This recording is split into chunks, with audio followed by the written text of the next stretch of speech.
Man, there is some crazy detail on this guy. I mean, look at that face.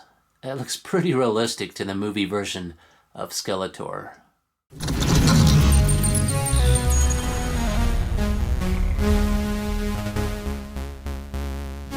Hey, what's up everybody? This is Flashback Toys and Collectibles. Today I'm going to be taking a look at some Masters of the Universe classic figures that are based on characters from the 1987 movie Masters of the Universe, starring Dolph Lundgren and Frank Langella.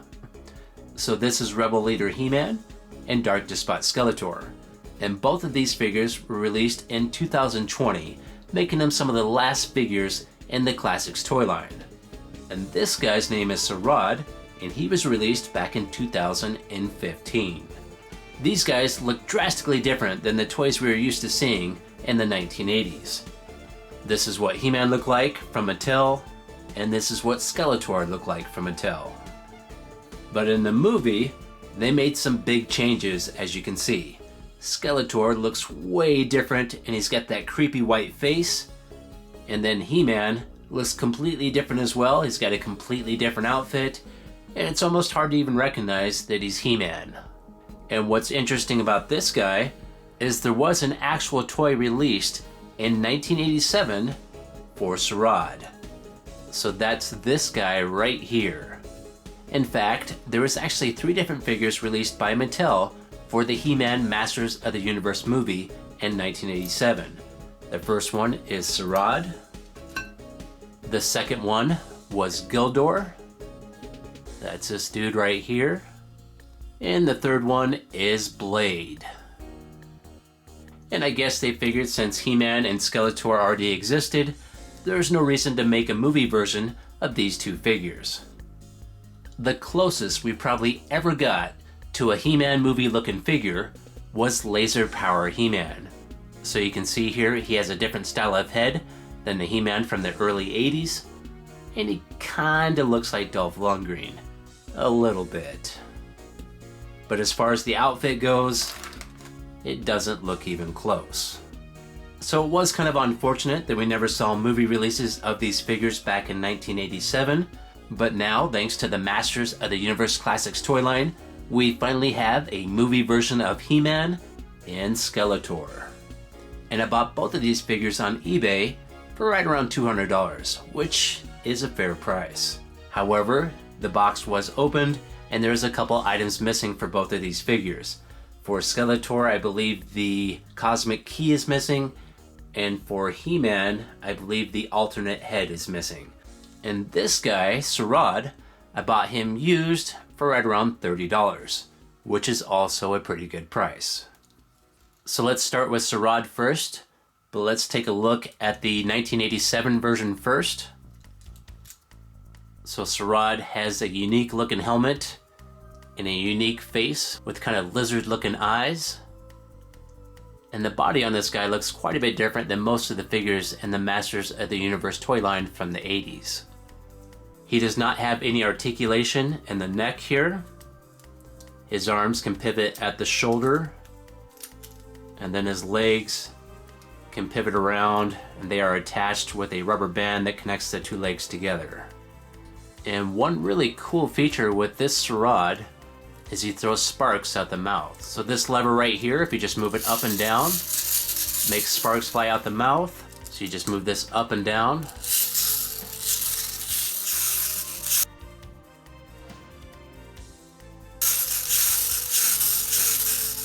So that's a really cool feature with this figure. Now let's take a look at the new version of Saurod. So there's definitely some noticeable differences here, but this figure is more movie accurate. So they got similar styles of helmets, similar armor, and a similar color scheme. And notice the tail on this guy goes the other direction instead of between his legs. And this guy also has a ponytail, where this guy does not. And unfortunately, with the Classics version, there is no sparks. So there's no lever back here to make any sort of sparks. So that's kind of a bummer. This guy also comes with a gun. There's a look at his pistol.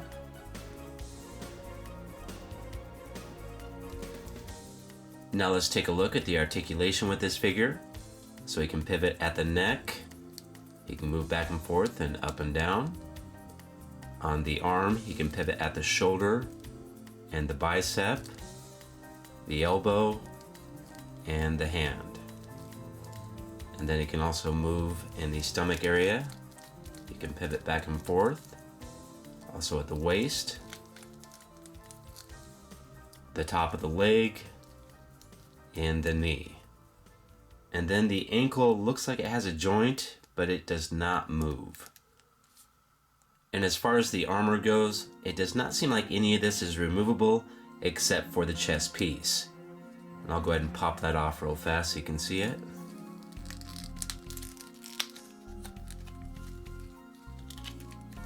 So there's what he looks like underneath the armor.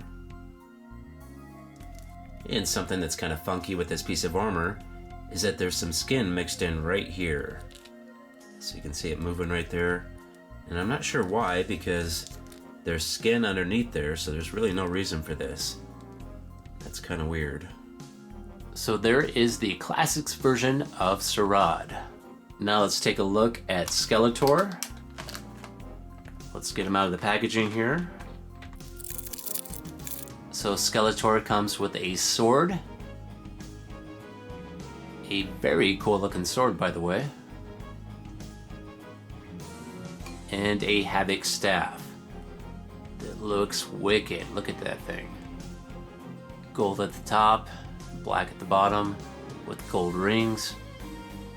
A lot of detail on this thing. Now let's take a look at Skeletor. Man, there is some crazy detail on this guy. I mean, look at that face. That looks pretty realistic to the movie version of Skeletor. Look at those eyes, those look wicked. And that nose, that looks creepy. And then look at all the detail on the outfit here. There's all kinds of stuff happening. On the shoulder pads here. There's the belt. Then look at all this detail, jeez. That looks really nice. This is made of a flexible rubber, so it's kind of soft. Let's check out the legs there. So we got a couple tiny skulls on the boots right there. And there's a look at his cape. And the hood. Let's check out the articulation with this guy. So the head can swivel back and forth. And it can't really move up and down, just more side to side. The arm can move at the shoulder and the bicep, the elbow, and at the wrist here. You can turn. Then there's also a pivot point here at the stomach, right here at the abs. It can pivot forward and back. And then there's also a joint at the waist. And at the top of the leg, you can pivot. Also at the knee and at the ankle. So a good amount of articulation with this figure. Now let's do a comparison with the original Skeletor. And look how much different these two look. I always thought that was weird with the Masters of the Universe movie. Why they changed the style of him so much. I mean, he still looks cool, but he doesn't really look anything like this Skeletor. Now let's take a look at He-Man. Now the likeness with Dolph Lundgren, I would not say is 100%, although it does kind of resemble him if you look at him from the side. At about that angle there, but straight on, not so much. Let's get this guy out of the packaging. Alright, let's take a close look at He-Man here. So he's got a very cool looking hairdo. Very close to what it looked like in the movie.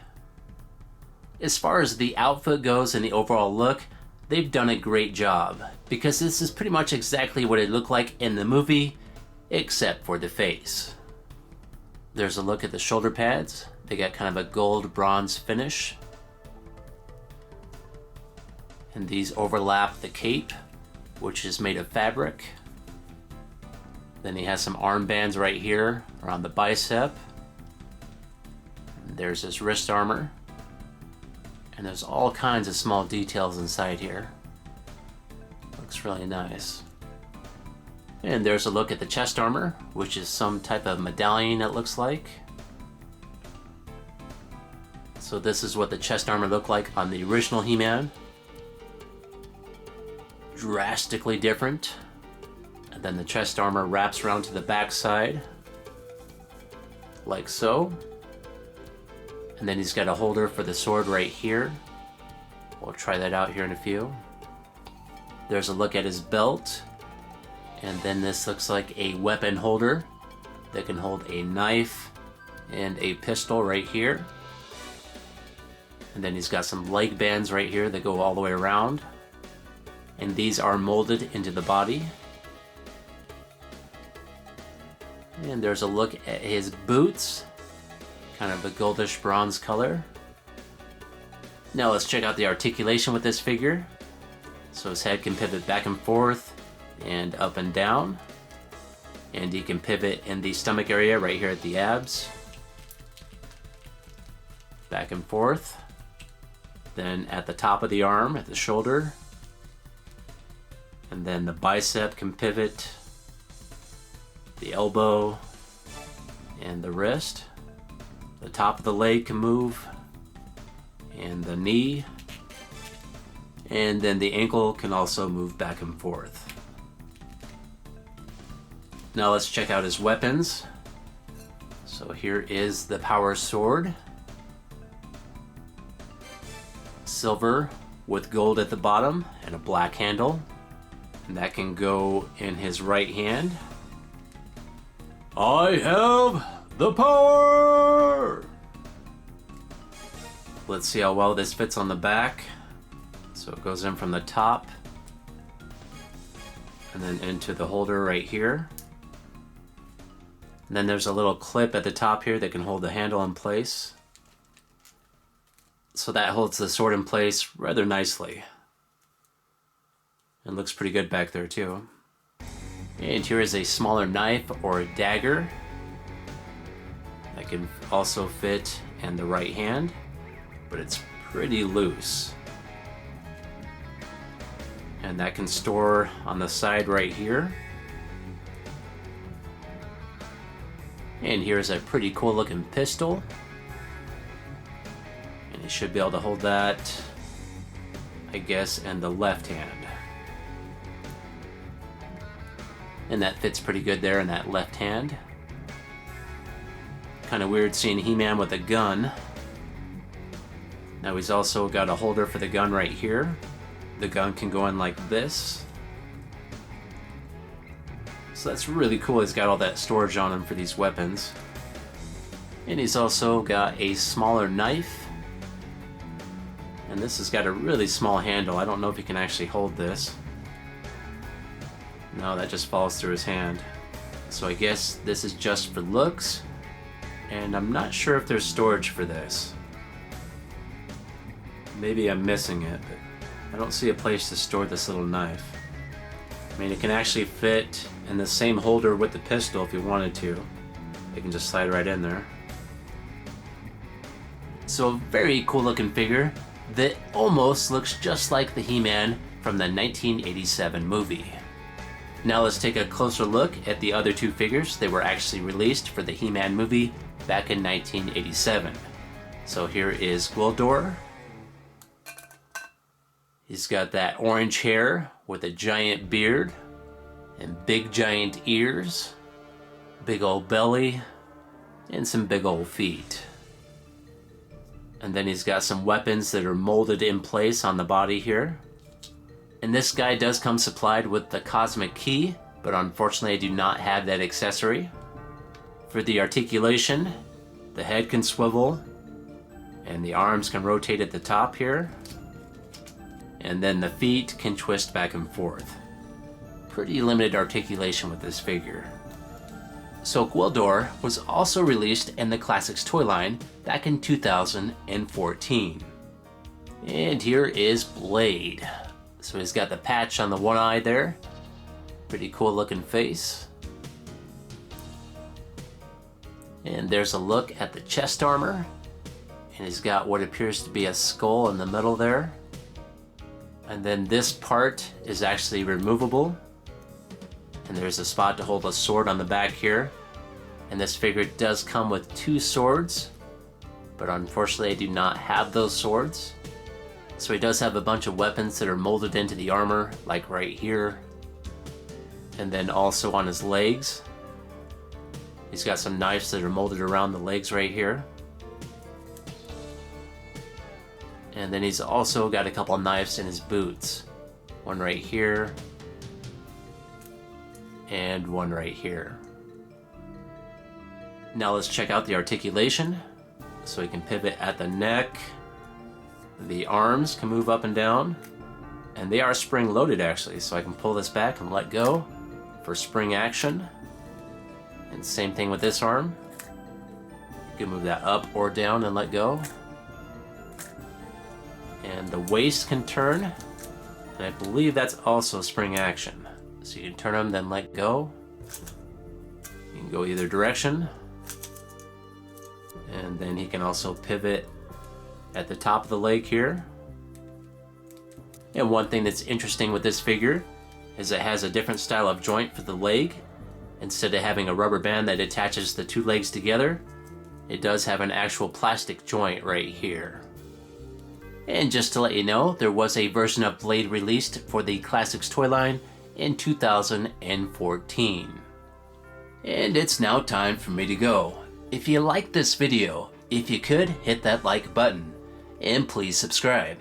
And have yourself a great day. And I'll see you next time.